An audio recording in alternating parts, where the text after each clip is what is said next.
After a death in the family, a tug of war. Your mother signed a document that you should have the car. That's correct. What your sister did was pull a fast one. Now sisters collide head on. I'm trying to get what's going on here. You came in and you paid off the car. They said it was going to go into default. The car wasn't in default. I didn't know that. I think you played it cute.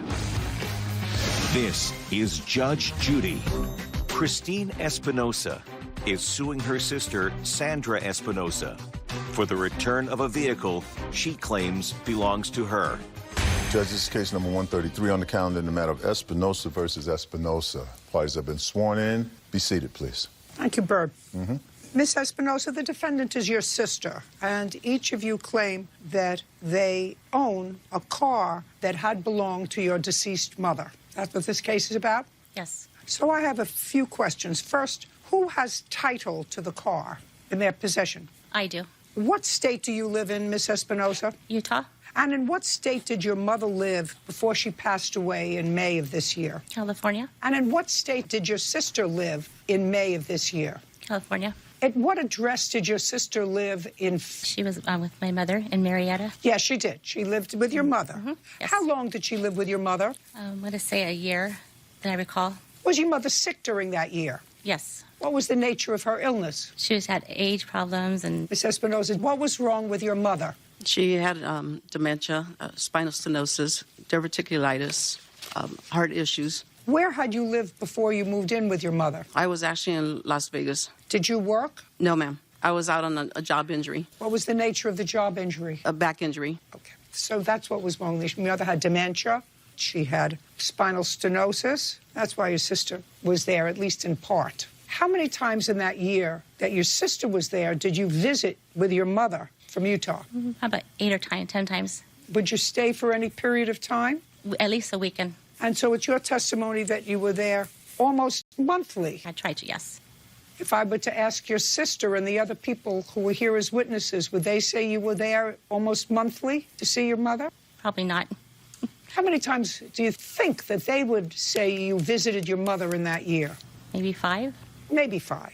Would that be a closer figure to how many times you visited your mother in that year? Close to 5? No, I say 8, about 8 times. Now, your mother had a 2003. Prior to your mother's death, did you purchase that car from your mother? No. In what month did you contact the finance company to see how much was left on the loan? That would be in August. When you contacted the finance company, can you tell me the reason you contacted the finance company? To purchase the car. Because they said it was going to go into default. How would you know that? You had never been involved with the car prior to your mother's death. Right. You weren't on the loan. No, I wasn't. So what prompted you to call the finance company? I didn't want them to repossess the car. Listen to me. You were never involved with this car. What would have prompted you to call the finance company? I don't understand that. Oh. They certainly didn't call you. You weren't on the loan. So you contacted them. Right. I just needed a car. It was a good car. I did not want it to go back to the bank. I wanted to keep it in the family. Just a minute. So you called to see if someone else was making the payments. Because if they weren't making the payments, you could hop in, pay the car off, and get it. Yes. I mean, that has to be the answer. You called to see if someone else was making the payments. And what I want to know is, in what month did you call them? The beginning of August. Well, you wrote to Motor Vehicles in August. Show me the check, what date it was. Here's the wire transfer to the bank. That was in July. Is that July? That was in July, not August. Oh, I'm sorry. I have my wrong dates. I apologize. And what date did your mother pass in May? May 7th of 2020. So the beginning of May. Yes, ma'am. Before your mother passed away, who made the car payments on this car? My mother was making them up until about April when I got a phone call from the loan company. It was a wellness check due to the COVID. At the end of the conversation, the representative asked me if everything was fine, and I said yes, but she repeated the question again. I go, yes. She goes, well, just to let you know, you're 1 payment behind, and in 4 days, you'll be 2 payments behind. The other sister that lives in Florida was in charge of her finances at that time, and the payments were to be made. I did ask my mother if she was aware that they had stopped making the payments on there, And she said no. Just a second. Did you ever make the payments on the car? I started making them after they told me that there was two payments behind. So the first payment that I made was for the sum of $800 in May. So can you show me proof that you made the payment in May? Yes, ma'am. So that made up for April and May.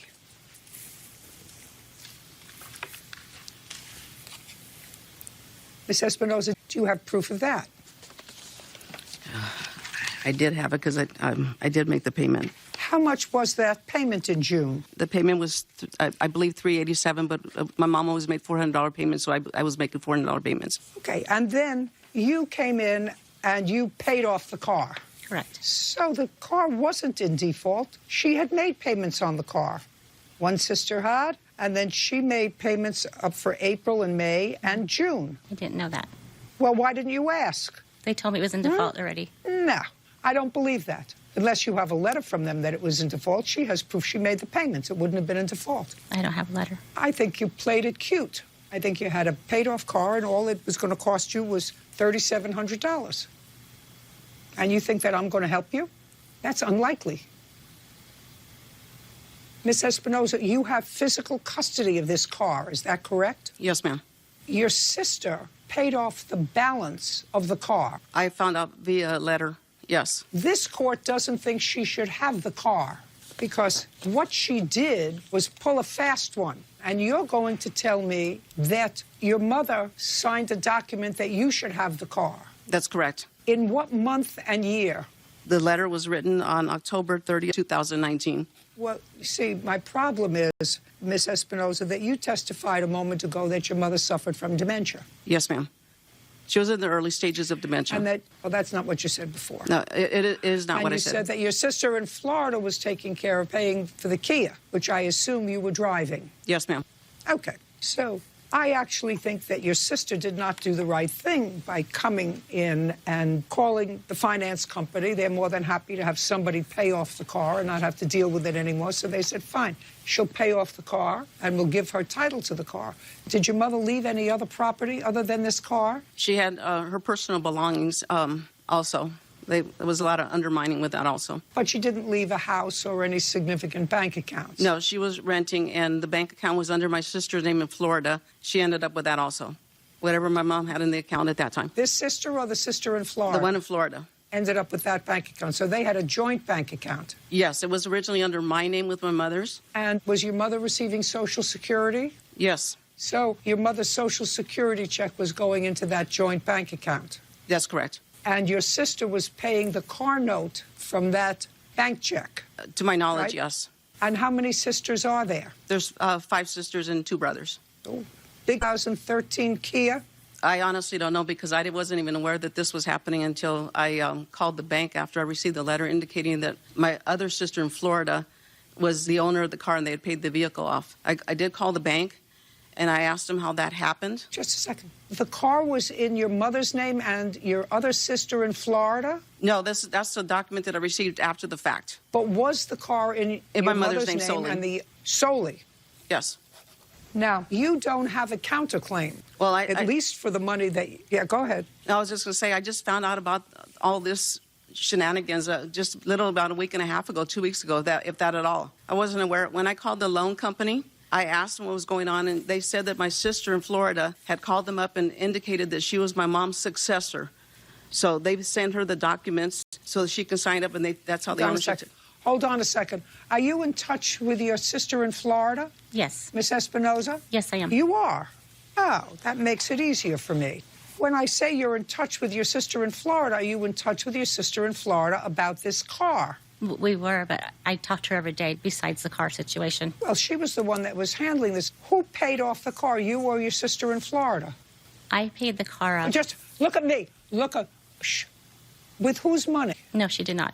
Was there any money in the joint bank account that your sister had with your mother?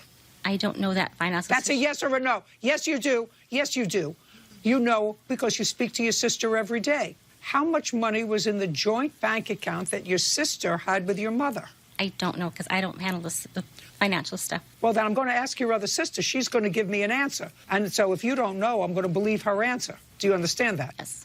How much money was in the joint bank account? Do you know? All I can do is estimate that there was approximately $8,000 in there, and then the stimulus check was added on there on April 29th of this year. And do you know how much money your mother received from Social Security every month? To be honest with you, no. Was your mother a working person Yes, she was. before she got sick? Well, What kind of work she had did been she do? retired for a few years already at that time, but she was also receiving compensation from my father's retirement also. And do you know how much she was receiving? No, ma'am. I'm going to repeat myself. Did your sister send you any money from your mother's joint bank account? She did not, Your Honor. Did you ask her about it? No, I did not. I don't believe that. Tell her why she started paying. Can I please say something? Yeah, now I'll hear you have a witness? Yes, I Sure. Come on up. Judge Judy continues in a moment. Miss Espinosa, Yes, ma'am. I'm at control over your mother's finances, so I'm going to ask you, did you ever use any of that money at casinos?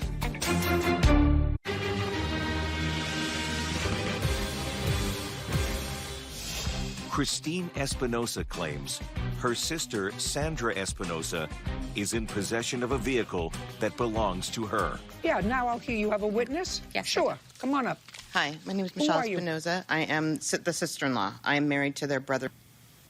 What so I the, want the to know, reason that what I want to that the sister in Don't- Florida started taking over the payments was because we found discrepancies and withdrawals in the statements that Sandy was taking money out near gambling places, near casinos and things of that nature, $400 at a time, $300 at that time. I have the statements here on credit cards that were in That's Georgia's from- name only. In the time frame That that we're were in- discussing, from Just a second. August to February. Okay. So what you're saying is that the defendant had control over some aspect of your mother's finances, and that was changed. Correct, because of the evidence that So we your found. sister in Florida. Exactly, because there was Okay. something that was not adding up. How much was not adding up? I have on the money that she took out in the different places. I would say at least $3,000. And this was from... Of the statements that we have. We don't have all of the statements. And she was paying her phone bill out of it, and she was paying her psychics, like all sorts of different things out of her mom's. Okay. Did you have discussions with the defendant in front of your mother? Yes, my stepson did, and his No, mom. I want to know if you did. If I did not, in I front wanna of know her, if you no. was- I had no, a discussion no, with Georgia no. regarding the theft, but I did not have a discussion with Sandy when I was there taking care of her at Not one time. interested. Not interested. Not interested. Miss Espinosa, Yes, ma'am. I'm going to take a look at these bills while you had control over your mother's finances. So I'm going to ask you, Yes. did you ever use your mother's account when you had control over some of your mother's money? Did you ever use any of that money at casinos or to pay a phone bill of yours? Yes. Yes, that is true. because- My mother was aware of it because I asked her if I can use her credit card, and she was aware of it. Oh, no. No, that I don't believe. Okay, No, no, that no. I don't believe. No, it is the truth. I don't know if you believe me or not, but the withdrawals were withdrawals that I did for my mother, and I asked her on several occasions because she asked me if she could take money out of it, because I asked her to take the money out of one of them to consolidate all her credit cards. And no, I says, and why do you want me to take it out? She says, because it's my money. That was her answer. Okay, yeah, okay. Your mother didn't go to a casino, did she? No. I went over that way, and I No. told her I was going to withdraw from her. All right. Okay. Yeah. Okay. I'm trying to get what's going on here. Now I'm going to hear from... Pick which witness you want me to hear from. Probably Karen. Miss Espinosa. Miss Karen Wilson. She's a good friend of my mom. Okay. She's known her for over 30 years. Okay, great. Judge Judy continues in a moment. Is it your intention to sign title over to her? I'd like to take the car home with me. But you don't have the car. And I know that you would prefer to have the car because it's a good little car. But I actually think that you were a Swiftie. Real cases, real people. Judge Judy.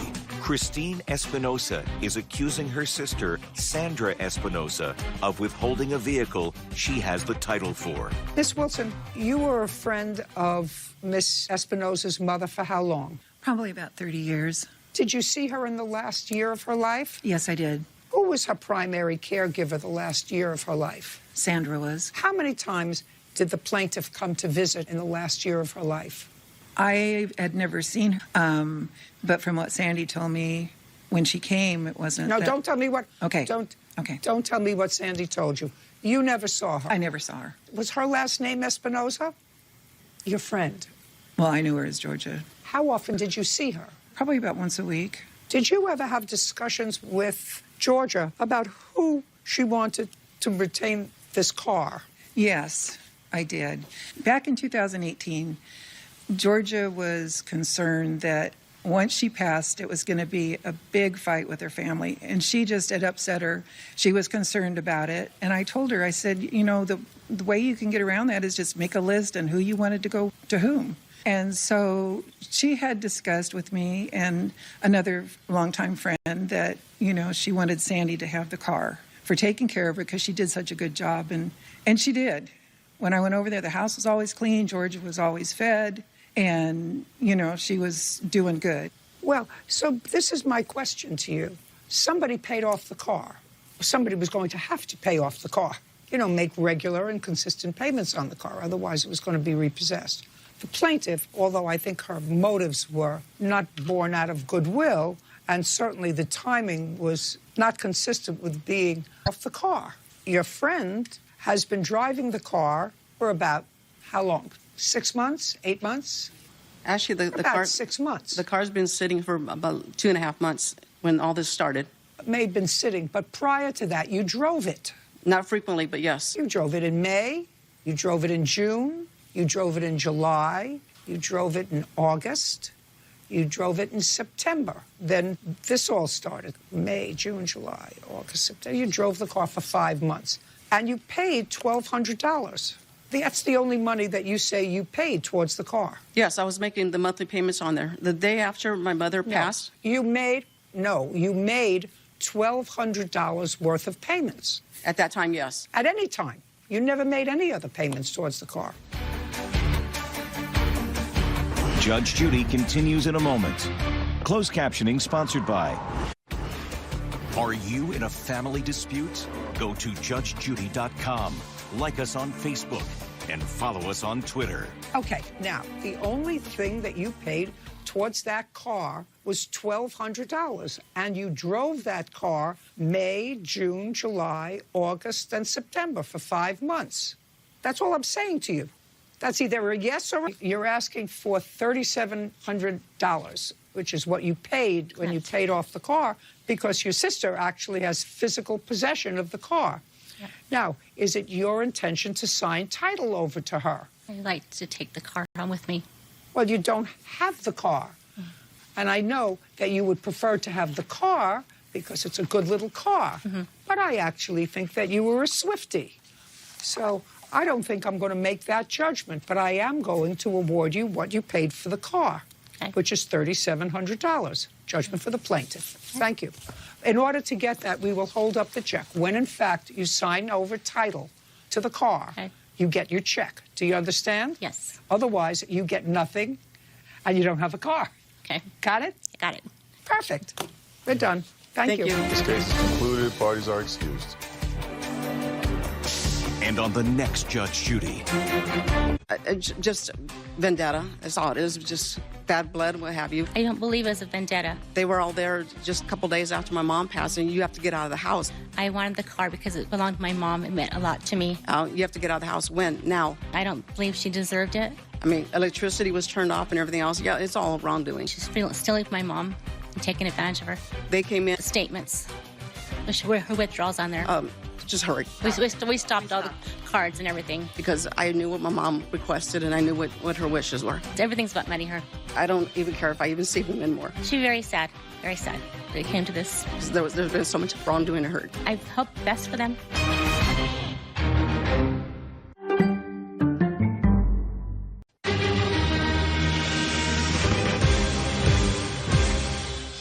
The problem. Paint splatter on both of your cars. When I went to the car wash, it wasn't coming off.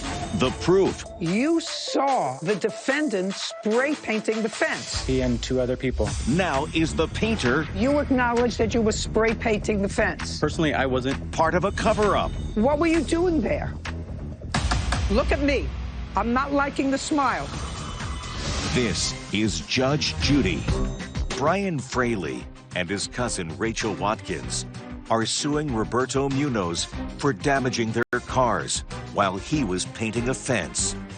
Judge, this is case number 149 on the calendar in the matter of Fraley Watkins versus Munoz. Parties have been sworn in, Judge. Sir, have a seat. Thank you. Mr. Fraley, Yes. this is your cousin. Miss Watkins is your cousin? Yes. Yes. Did you, the defendant? Yes.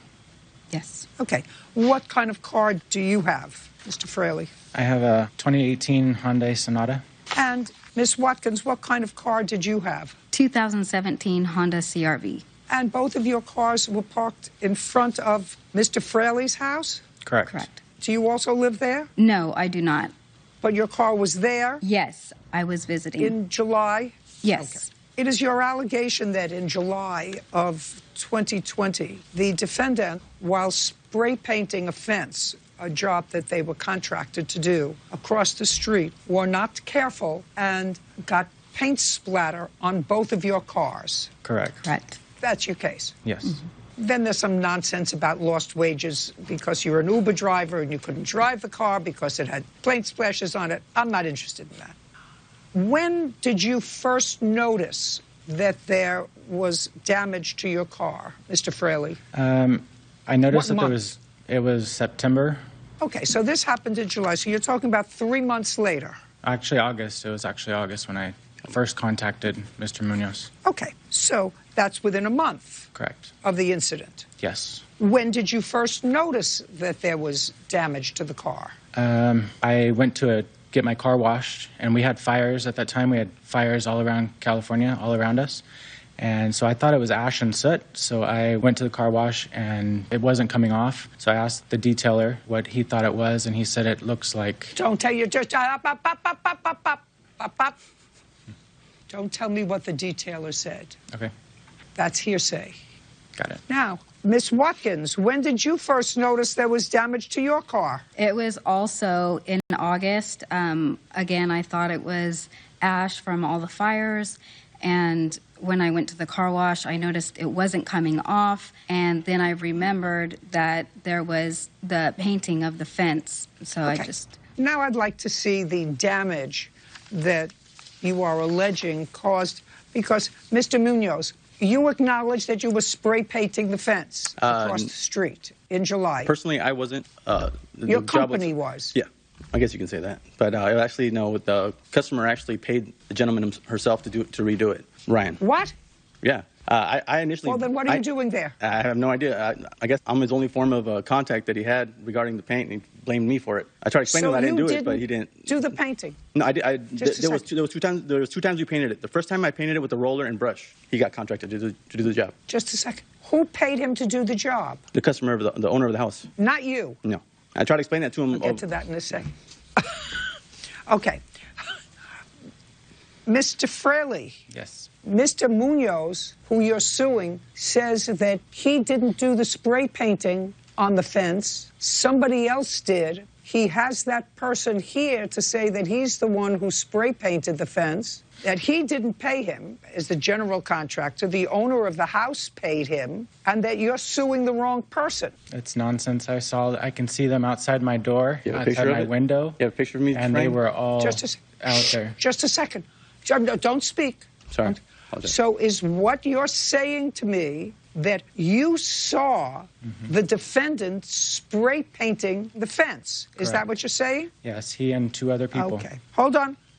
Mr. Munoz, Yes, ma'am. is it your statement that you personally, nor your company, had anything to do with spray painting this fence? The second time the fence got painted, I assisted with helping him, sand down the previous paint. I did present myself before he started because I wanted to make sure that he went and knocked on every door to let them know that they were going to be painting, which he did. Also, he did. No. From the ground up, it was still my baby. I wanted to make sure the customer was going to be happy regardless. I don't want nothing foul to go wrong. So I was here, make sure I oversee the job being done, even though I wasn't getting paid for it. But still, I So wanted it to be you done are not. right. Just a second. Did you receive any compensation for spray painting the fence? No. Could you bring up your witness, please? Tell me your name. Ryan Ramirez, Mr. Ramirez, how much were you paid for spray painting the fence? $1,300. Did you have any assistance in spray painting the fence? Yes, I did. Who helped you? My buddy Chris. And you have his phone number? Yes. Look at me. Yes. And were you paid the $1,300 by check or cash? Cash. From whom? From Irma, I believe her name is. Did you ever personally speak to Irma? Yes. On what date? I couldn't recall the actual date. Did you get the referral for the job from Mr. Munez? Yes. Have you done spray painting before? Yes. For other people or for Mr. Munez? For other people. Do you have a company? No. So it's word of mouth you get the jobs? Yeah. Do you have your own spray painting equipment? No. Where do you get the spray painting equipment from? I got that from... No. Get the spray painting equipment from? From Roberto. From Mr. Munez? Yes. Did you pay him for the spray painting equipment? No, I did not. Sit. Now you can sit. Now he's got the right defendant. He's got you. He's got you. Eventually you get it. Now all I have to do is see the pictures of the damage that you allege occurred. Can I see those pictures also? I have yet to see them myself. He's yet to show me anything. Absolutely. Absolutely. Thank you. Okay. Where is that a picture of? Is that a picture of the front of the car? This is the front of the car. Okay. And I have more. That's the back now, of the car. Those are two different... Of the same car? Of the same car. This is the brake light. That's the brake light. This is the pictures of the windows. Yeah, go ahead. It's kind of a little hard to see because of the glare, but... Okay. There were 6 cars, wasn't there, Your Honor? Can I see? Don't say anything. Okay. Please, don't say anything. Sorry. That's of the front window where the windshield wipers are. Got it. Okay, next. And this is a picture of the hood. Okay, now can I see pictures of... That is my front light. Got it. This is my driver's side mirror. Got it. And these two are the hood of my car. There's a little glare on it, but those are the hood. Got it. No, I see. It's clearly paint splatter. Would you take all those pictures and give them to Mr. Munoz, please? Yes. Now, do you have estimates for me to have both cars buffed out of that spray paint? Yes, ma'am. May I see it? They gave it to us separately, so they're not together. Yes. I want to see them, sir. It's Photoshop. Okay. So the total cost for one car is $900? Correct. And it's the same person who did the same. He's doing another estimate for her. Same price. Yes. Looks very, very reasonable. Judge Judy continues in a moment. And later today. So when the dog walked in, he knocked into it, and then the pole started teetering over, making a scraping sound as it was going down, and then the ringing when it hit the floor. He ran underneath the jet ski trailer, and when he came out wagging his tail... There was only... Closed captioning is provided by...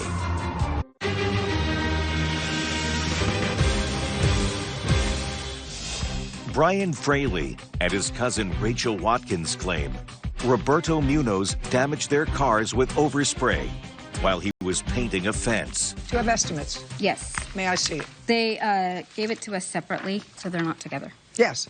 I want to see them. Okay. So the total cost for one car is $900? Correct. And it's the same person doing another estimate for her. Same price. Yes. Looks very, very reasonable. Listen, you got to be more careful, Mr. Munoz, with the people that you hire and the equipment that you let them use. Judgment for the plaintiff for the amount of $1,800 that you split between two of you. We're done. Thank you very much. Thank you. This case is concluded. Parties are excused. It was the right decision. We actually saw him do it. I think it wasn't a good decision at all. My grandfather and I both saw him, all of them do it. It's just pretty much his word over mine. That paint could have came from anywhere. That was absolutely false. I have evidence that the people that hired him, he got paint all over their cars as well. He said it was 3 months ago, then he backtracked and he said it was only a week ago. I mean, come on. What I saw them doing at first was sanding, and then... right off the bat, she believes it? Didn't think anything of it.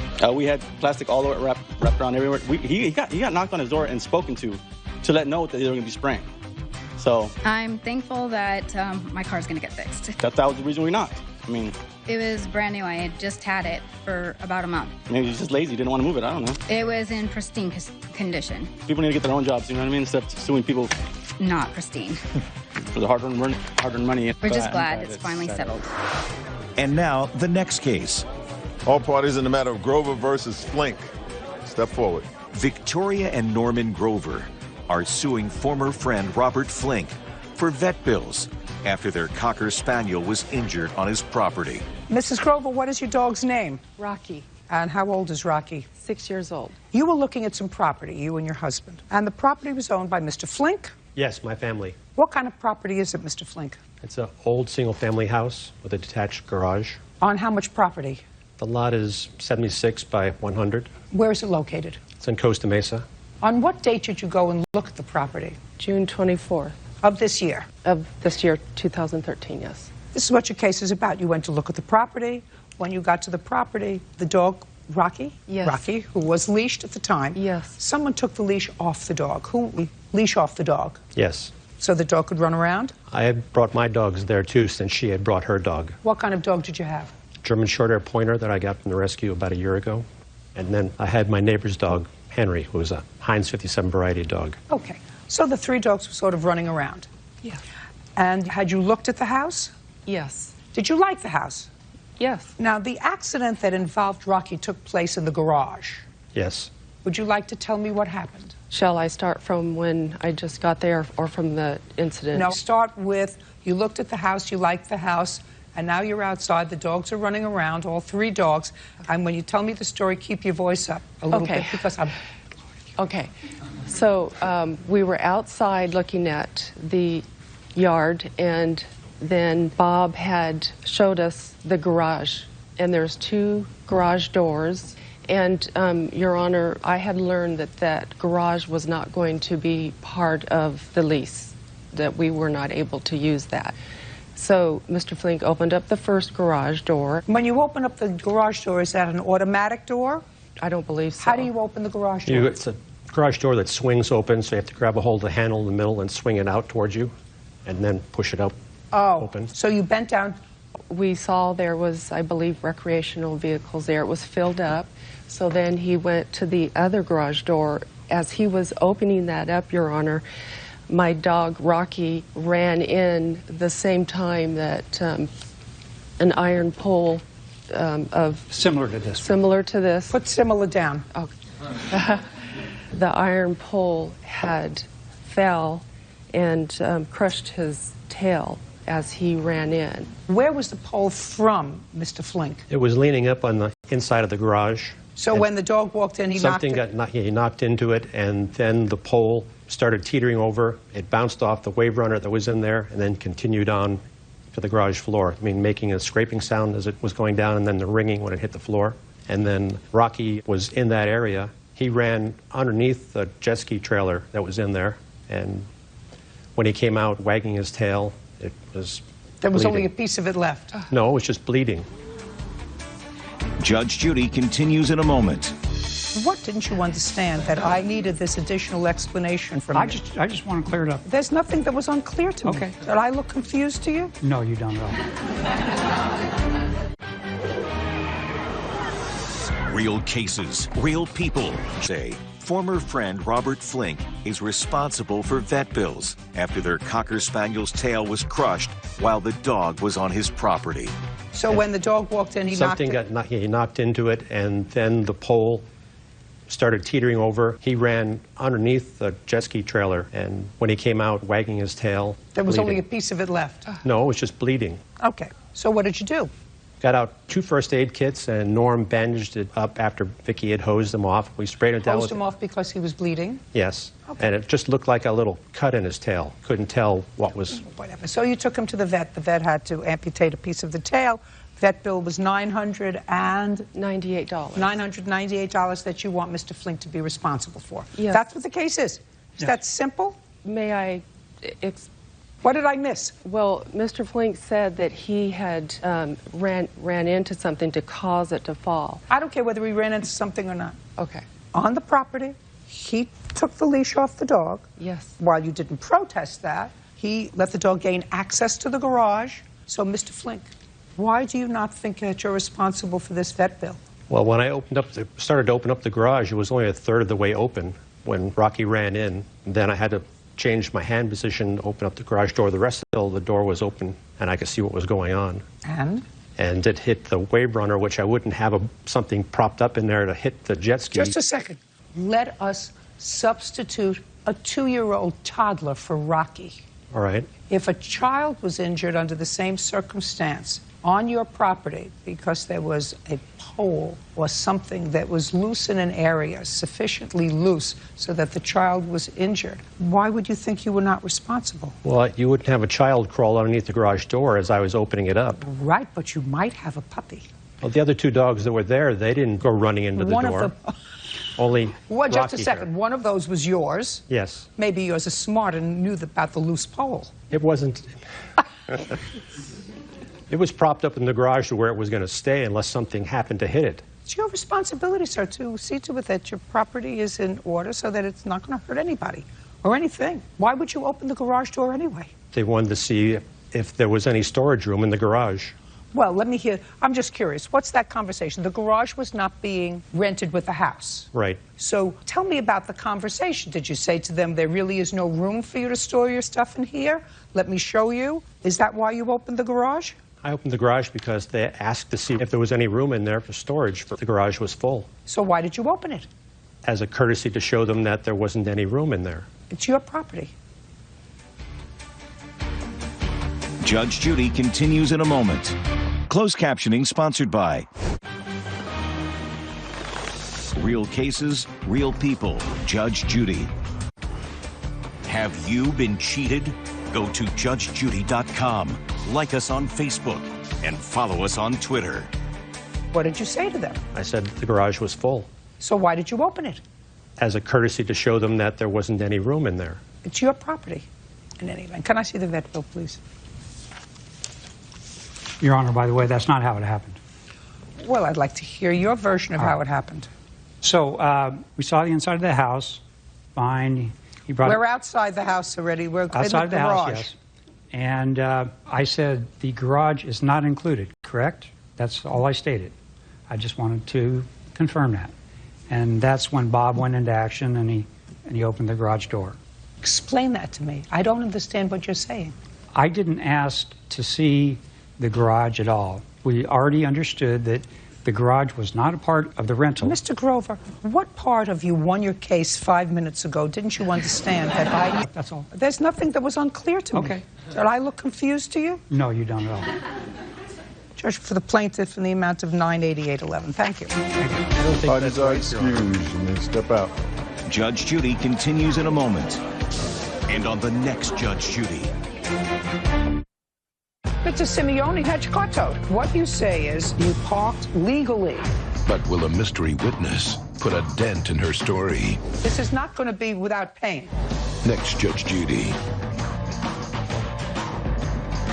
I think I was right. It wasn't my fault. I'm very pleased. The dog banged into something into the garage, and that's what caused the bar to tip over. He had said, sue me, and he hung up on me. I got 2 first aid kits out of the garage, and Norm bandaged up the dog's tail after Vicky had hosed it off. We sent him off with my wife to the vet as soon as possible. The dog's tail was still bleeding. They had to do surgery to find out if they could stitch it up or if it would to be amputated. If something hadn't been done, it would have just kept bleeding. With that type of an injury, he just would have bled to death.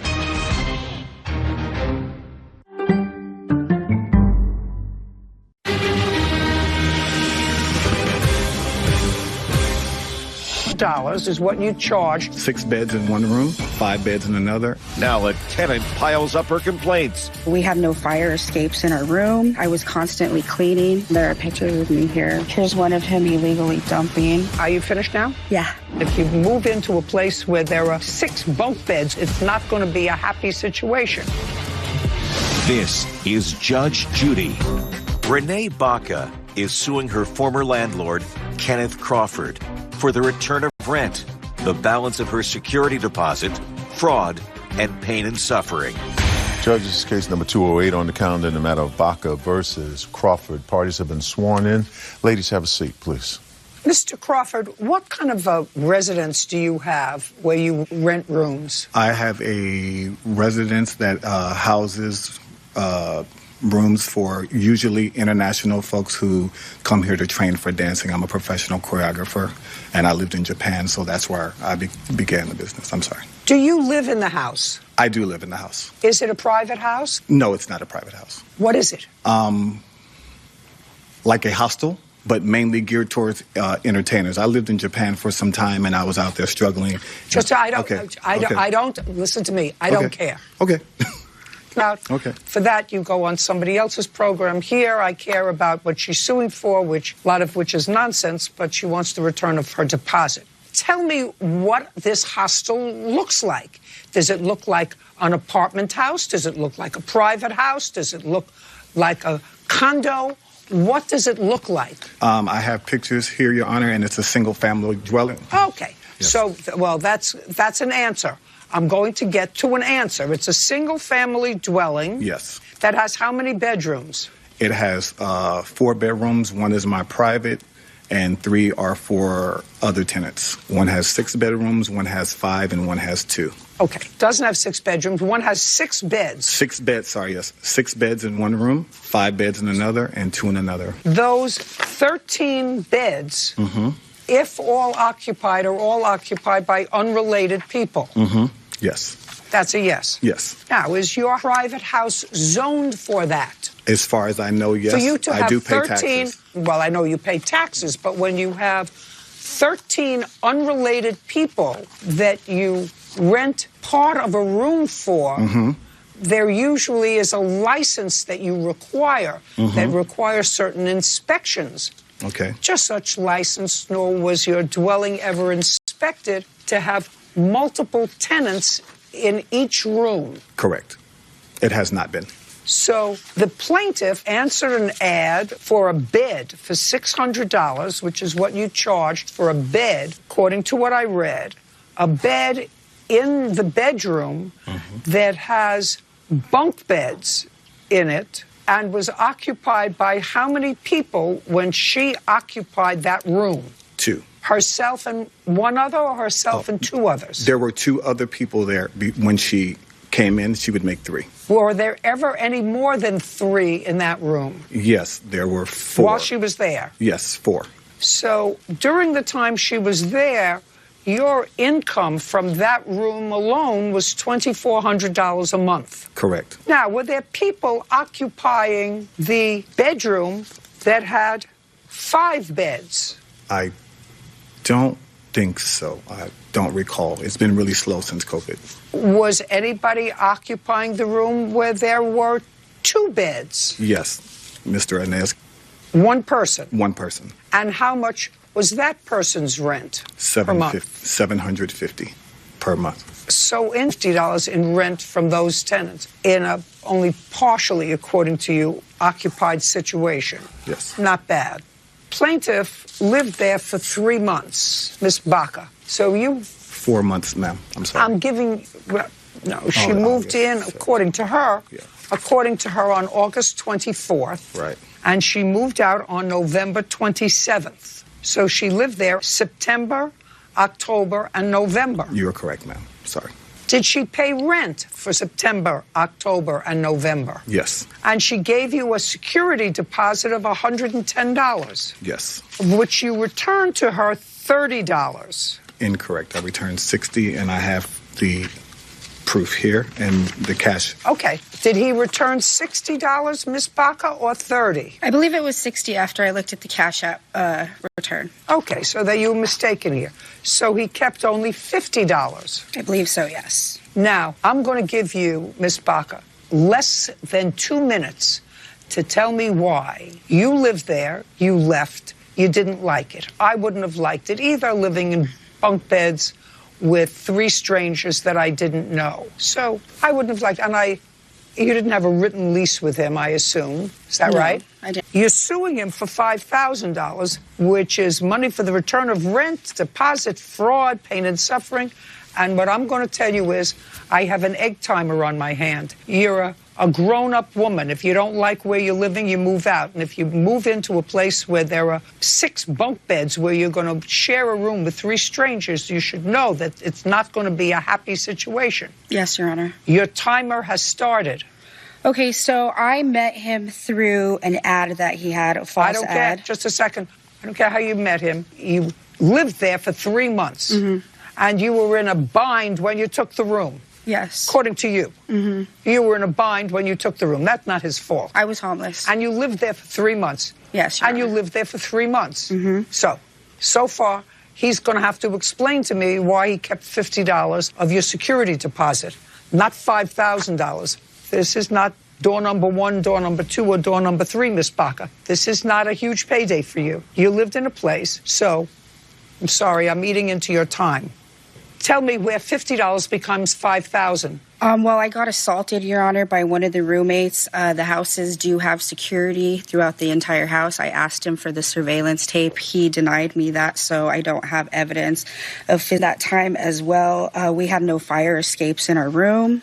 We had an ad for a maid. I was constantly cleaning, and there are pictures of me here cleaning constantly. I got a sty in my eye due to the compound powder that was from the maintenance man that also lived in the house. And these are all the photos that I have. Here's one of him illegally dumping. I had to deal with harassment from the maintenance man, who also left his discharge papers for methamphetamines when my building manager had given him a job to paint and to fix an outlet, which was a simple task.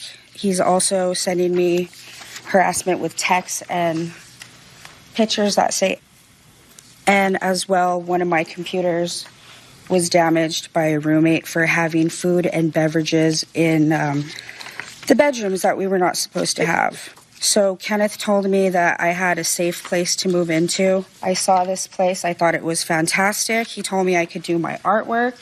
He even gave me a separate space in the laundry room because of all the maintenance work that had been done. My friend here, who's a witness, had used this room with one of the roommates I moved in, who was a photographer. She just left in the studio, and he didn't give me warning not to use the studio. He just told me I wasn't allowed to use it anymore at all. So considering I had moved in for the creativity of what the house offered, that was then denied to me because of a piece of paper being left in the room. Mind you, I did bring 3 people of my own that have been giving him rent to stay there in the house as well. They asked for a safe place to live, and I recommended him, and we were all there. Are you finished now? Yeah. Good, great. Now you're going to tell me why you kept her $50. For infractions for not cleaning her dishes. They're all written here in the email. There are infractions in the house. No. Are you telling me that you punished her by keeping her $50? Oh, not just for that. I'm sorry. Because she broke your house rules. That's the first thing you said to me, which would be the most important thing. So the most important thing is she broke the house rules. She broke the house rules. Is that right? Correct, ma'am. What else? Anything else? Besides breaking multiple house rules, no. They was all a combination of that. Clogging the toilet. Her friend, I didn't see the friend, not returning the key, giving away property at her checkout. I have it all in the email. She did eventually.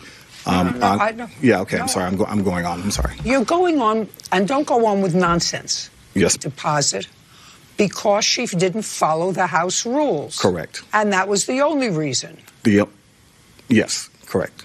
Good. Then your counterclaim for $3,000 is dismissed. Yes, ma'am. Because you talk about other kind of damages, which is all nonsense. Yes. Judgment for the plaintiff in the amount of $50. Thank you very much. We're finished. Case concluded. Parties are excused. Kenneth is a fraud. Sleepy Downstairs is a fraud. The roommates there are frauds. I'm happy with the judgment. $50 is $50. He has favorites. And obviously I came here to get justice, and I'm just thankful that Judge Judy knows what she's doing. Oh, I think Judge Judy is exactly what I expected. I thought she was great, candid, to the point. I think that he's petty, and anybody else that would see this case would understand what I'm saying. I provide a service that allows people who are entertainers, who are struggling, who are going through transitions in their life. He has lock boxes on air conditioning, so you can't even use that. Now, there's a lock on the air conditioning because she had an argument over 3 degrees with the roommate. I've moved on to better places. If you're 38 years old and you need to share a room with 6 other people, more than likely there's something going on in your life, and it's not for me to judge. I've been there. All parties in the matter of Don versus Moore. Step to the podium, please. Brian Don is suing fellow vehicle when he pulled out of his spot in a grocery store parking lot. Mr. Don, you and the defendant were in a Trader Joe's parking lot. This incident happened, this automobile accident happened on the 31st of October of this year. Correct. And according to what I read in the papers, I'm not quite following the events from what you and the defendant both describe in both your complaint and answer. The long and short of it is you each claim that the other is responsible for an automobile accident, and you were both parked. Judge Judy continues in a moment. He initially hit my back door, and as he was turning right, his car slid further, and that scratch or the damage extended to my front door. I'm not actually sure. I think you were probably both being a little too stupid.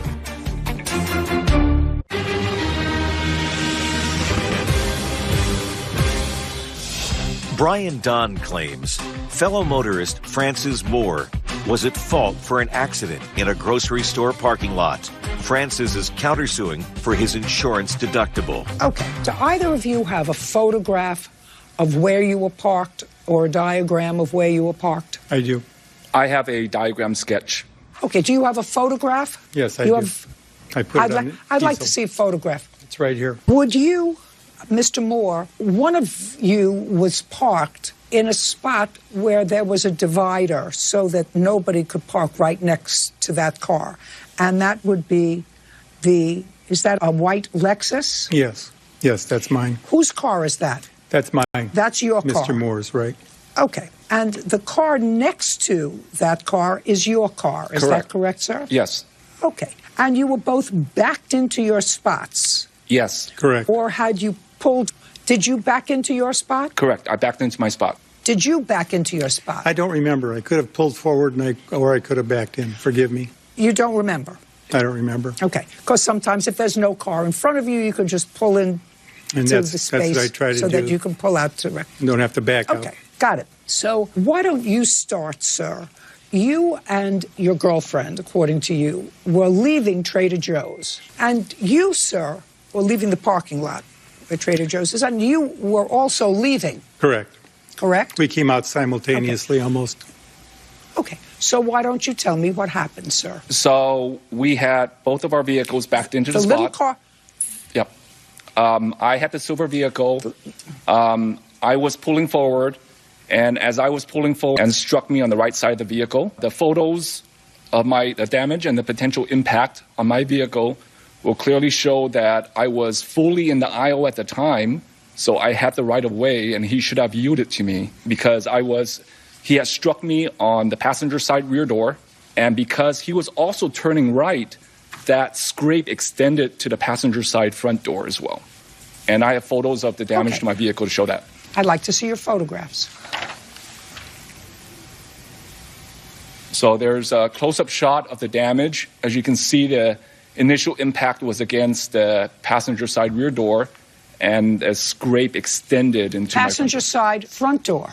Rear door. The first impact was against the passenger side rear door, and then extended to the front door. Where is the damage to the defendant's car? The left front bumper. May I see it? Do you have a picture of his damage? Yep. May I see it, please?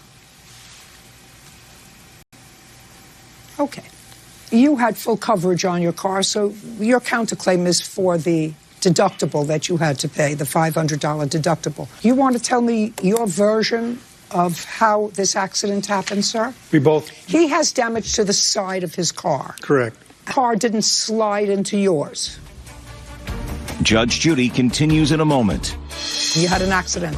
Did you have insurance? I had insurance. I removed collision coverage because of the age of the car, and I had a buyer who was going to purchase the car as well, but turned it down after the damage. Okay, well, that's too bad. Shoulda, woulda, coulda. Real cases, real people. Judge Judy. Brian Don claims fellow motorist Francis Moore was at fault for an accident in a grocery store parking lot. Francis is countersuing for his insurance deductible. Okay, go ahead. His car, when we pulled out, he pulled forward and turned right in front of me. You said it properly, Judge, when you said that.